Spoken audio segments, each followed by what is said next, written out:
Good morning student. हम बात कर रहे थे हमारी पाठ्य पुस्तक आरोह का पद्य खंड का गोस्वामी तुलसीदास के द्वारा रचित अध्याय, जिसमें हमने प्रथम कवित्व देखा। आज हम बात करेंगे उनके द्वारा प्रस्तुत कवितावली के उत्तरकांड से लिया गया द्वितीय पद। खेती न किसान को, भिखारी को न भीख बली, बणिक को बणिज न, चाकर को चाकरी, जीविका विहीन लोग, सिद्धमान सोच बसे, कहे एक एकन सो, कहाँ जाई का करी। वेदहूँ पुराण कही, लोकहूँ विलोकियते, सांकरे सबे पे राम, रावरे कृपा करी। दारिद दसानन, दबाई दुनि दीन बंधु, दुरित दहन देखी, तुलसी आहा करी। देखिए, सबसे पहले तो इस पद में क्या कहा गया है ये मैं आपको बता दूं। इस कवित्व में तुलसीदास ने अपने समय की, अपने युग की जो लाचारी थी, बेरोजगारी थी और भूखमरी थी, उसका चित्रण किया है। उस समय की स्थिति को प्रकट करते हुए तुलसीदास कहते हैं कि न तो किसान के लिए खेती की सुविधा है, न भिखारी को भीख की प्राप्ति होती है, न व्यापारी को व्यापार मिल रहा है, अर्थात व्यापार भी ठप्प पड़े हुए हैं, कर्मचारी पूरी तरह से बेरोजगार हैं। सभी लोग दुखों के मारे त्राही त्राही कर रहे हैं और तुलसी को इस संकट में किसके ऊपर भरोसा है? केवल राम नाम की कृपा के ऊपर, या राम की कृपा के ऊपर ही भरोसा है। क्यों? ऐसा क्यों कह रहा है? क्योंकि इस युग में तुलसीदास ने देखा कि दरिद्रता रूपी रावण ने इस समय सबको बुरी तरह अपने चंगुल में दबा रखा है। इसलिए तुलसी को इस संकट के समय में राम की कृपा का ही भरोसा है। सबसे पहले मैं आपको इसकी मीनिंग बता दूं। बलि यानी भेंट या दान दक्षिणा, बणिक अर्थात व्यापारी, बणिज अर्थात व्यापार, चाकर अर्थात नौकर, चाकरी अर्थात नौकरी, जीविका विहीन यानी रोजगार से रहित, सिद्धमान अर्थात दुखी, सोच यानी चिंता, बस यानी वश में, एक एकंशो यानी सबसे, एक एक से, का करी क्या करें, वेदहूँ वेद में भी, लोकहूँ लोक में भी, विलोकियत देखते हैं, सांकरे संकट, रावरे आपने, दारिद दरिद्रता या गरीबी, दसानन रावण, दबाई दबाया, दूनी यानी दुगना या संसार, दीनबंधु यानी दुखियों के ऊपर कृपा करने वाला, दीनों का बंधु, दीनों का भाई, दुरित अर्थात पाप, दहन यानी नाश करना या जलाना, आहा करी यानी आहाकार करना या दुखी होना। अब बात करते हैं प्रस्तुत कवित्व की, जिसमें तुलसीदास उस समय की भयंकर दुर्दशा का चित्रण करते हुए कहते हैं कि खेती न किसान को, भिखारी को न भीख बली। तुलसीदास कह रहे हैं कि ऐसा बुरा समय आ गया है कि किसान के पास खेती नहीं है, अर्थात खेती करने के साधन नहीं है। भिखारी को न भीख बली, और भिखारी को भी भीख और दान दक्षिणा की प्राप्ति नहीं होती है, यानी नहीं मिल रहे हैं। उसके बाद कहा बणिक को बणिज, बणियों का व्यापार क्या हो चुका है? मंदा हो चुका है, ठंडा हो चुका है या ठप हो चुका है। और चाकर को चाकरी, चाकर यानी सेवक जिसे कहा जाता है, अभी मैंने बताया आपको नौकर, कि नौकर को भी क्या है, नौकरी के लिए दर दर भटकना पड़ रहा है, अर्थात नौकरों को भी नौकरी की प्राप्ति नहीं हो रही है, यानी नौकरीशुदा लोग नौकरी के लिए दर दर भटक रहे हैं। इस प्रकार से जीविका विहीन लघु, सिद्धमान सोच बस, ये आजीविका से रहित।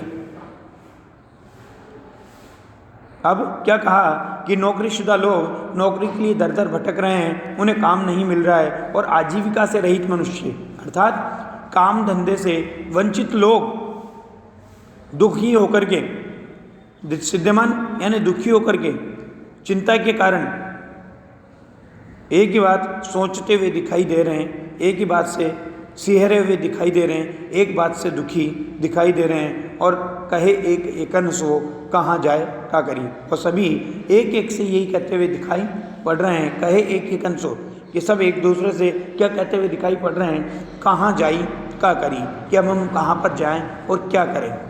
तब ऐसी स्थिति में तुलसीदास भगवान राम पर आस्था प्रकट करते हुए कहते हैं कि हे राम, वेदहु पुराण कही, कि वेदों और पुराणों में भी यही बात कही गई है, यानी यही बात लिखी हुई है कि लोकहु विलोक्यत, लोकहु यानी लोक में भी, संसार में भी, विलोक्यत यानी दिखाई देती है, देखते हैं। क्या कहा कि तुलसी भगवान पर आस्था प्रकट करते हुए कहते हैं कि हे राम, वेदों और पुराणों में भी यही लिखा हुआ है, और आज के युग को देख करके भी मैं यही कह सकता हूँ, आज के संसार को देख करके भी मैं यही कह सकता हूँ कि सांकरे सबे पे राम रावरे कृपा करी।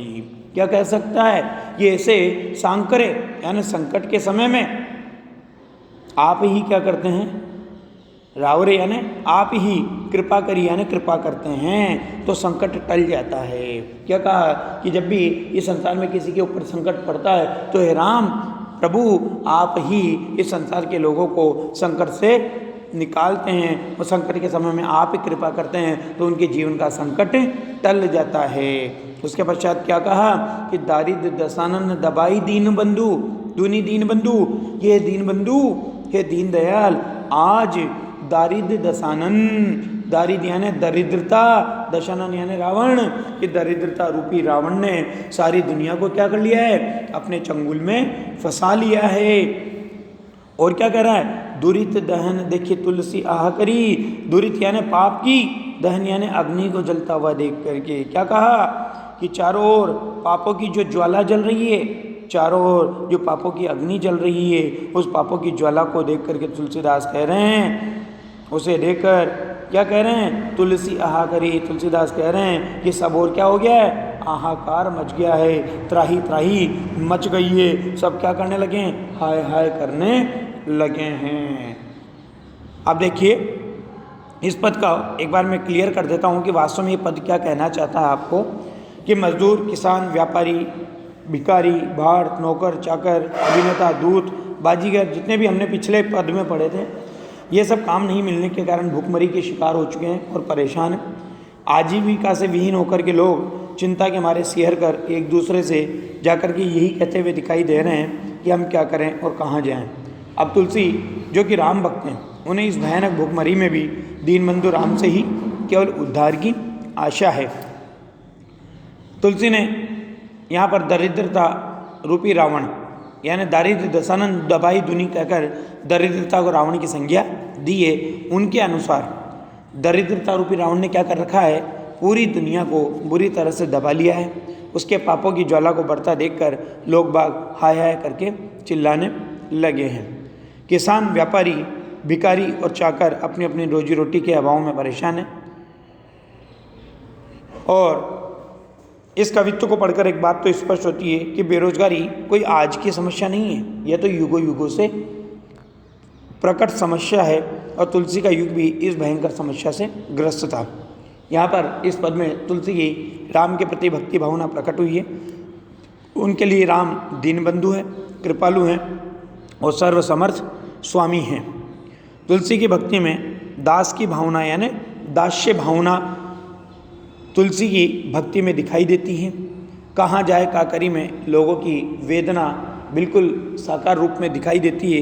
इस संवाद से कविता में मार्मिकता आ गई है। भाषा का प्रवाह जबरदस्त है, अनुप्रास की छटा देखते ही बनती है। इस प्रकार से इस पद में तुलसी ने उस युग की विषम स्थिति का संकेत हमारे समक्ष प्रस्तुत किया है।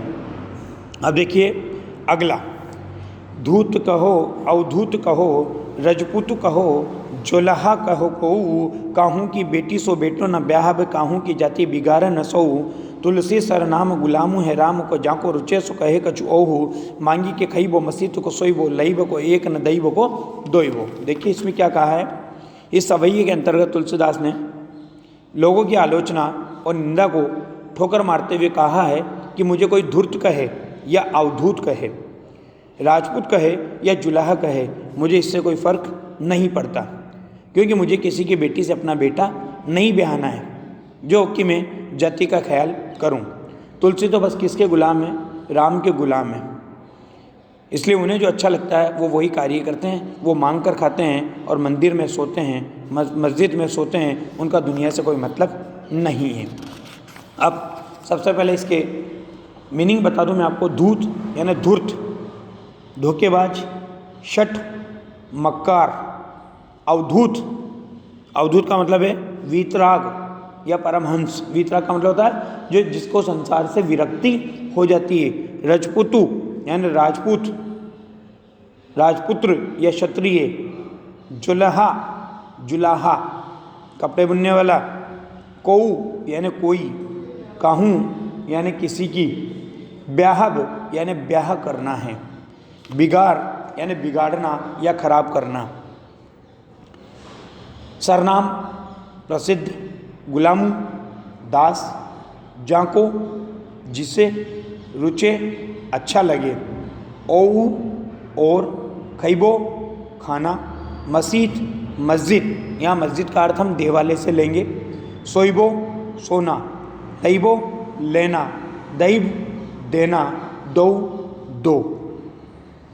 तो देखिए तुलसी क्या कह रहे हैं कि धूत कहो, अवधूत कहो, रजपूत कहो, जुलाहा कहो कोई, कि तुलसी दुनिया के लोगों को यहाँ पर साफ साफ कहते हुए दिखाई दे रहे हैं कि चाहे कोई मुझे धूर्त कहो, धूर्त यानी चालाक कहो, धोखेबाज कहो, शठ कहो या मक्कार कहो, या कोई मुझे क्या कहे अवधूत कहो यानी परमहंस वीतराग योगी कहो, चाहे मुझे राजपूत कहो, चाहे राजपुत्र वंश का कहो, चाहे राजपूत वंश का कहो या जुलाहा कहो। काहू की बेटी सो न जुलाहा कहो कोई, माँ काहू की बेटी सो बेटो न ब्याह, काहू की जाति बिगाड़ न सको, कि मुझे इन नामों से कोई फर्क नहीं पड़ता है। क्यों? क्योंकि काहू की बेटी सो बेटो न ब्याह, क्योंकि मुझे किसी की बेटी से अपना बेटा नहीं ब्याहना है कि जिससे किसी की जाति में बिगाड़ पैदा, अर्थात मैं किसी की जाति को बिगाड़ना नहीं चाहता, क्योंकि मुझे किसी की बेटी से अपने बेटे का ब्याह नहीं करना है जिससे किसी की जाति का बिगाड़ पैदा हो। हाँ, तुलसी कह रहे हैं यहाँ पर कि काहू की बेटी सो बेटो न ब्याह, काहू की जाति बिगाड़ न सो, कि मुझे किसी की बेटी से अपना बेटा नहीं ब्याहना है कि जिससे किसी की जाति में बिगाड़ पैदा हो। तुलसी सरनाम गुलाम है राम को, क्या कह रहा है कि मैं अर्थात तुलसी तो पूरे संसार में राम के गुलाम के रूप में, दास के रूप में प्रसिद्ध हूँ। इसलिए क्या कहा, जाके रुचे सो कहे कछु हो, इसलिए मेरे बारे में जिसे जो कुछ भी कहना रुचता हो, जिसे जो कुछ भी कहना अच्छा लगता हो, बड़े शौक से वो मुझे कहे, मुझे उससे कोई फ़र्क नहीं पड़ता। क्यों? क्योंकि मांग के खईबो मसीत को सोईबो, लईब को एक न दैब को दोईबो, कि मैं तो मांग कर खाता हूँ और मस्जिद में जाकर सो जाता हूँ, अर्थात देवालय में जाकर सो जाता हूँ। मुझे न तो दुनिया से कुछ लेना है न दुनिया को कुछ देना है। लईब को एक न दैब को दोईबो, कि मुझे दुनिया से न कुछ लेना है और न कुछ देना है। मैं तो इस संसार में अपनी ही धुन में मस्त हूँ। यहाँ पर देखिए मूल रूप से इस पद में तुलसी के जो मनोभाव हैं वो अब मैं आपको बता दूं कि तुलसी को अपने जीवन में कई बार जातीय अपवादों को सहन करना पड़ा। लोगों ने उनकी जाति को लेकर बहुत बुरी भली बातें कही थी, उन्हें अनेक कष्ट दिए थे, इस कारण उनकी वाणी में क्षोभ आ गया।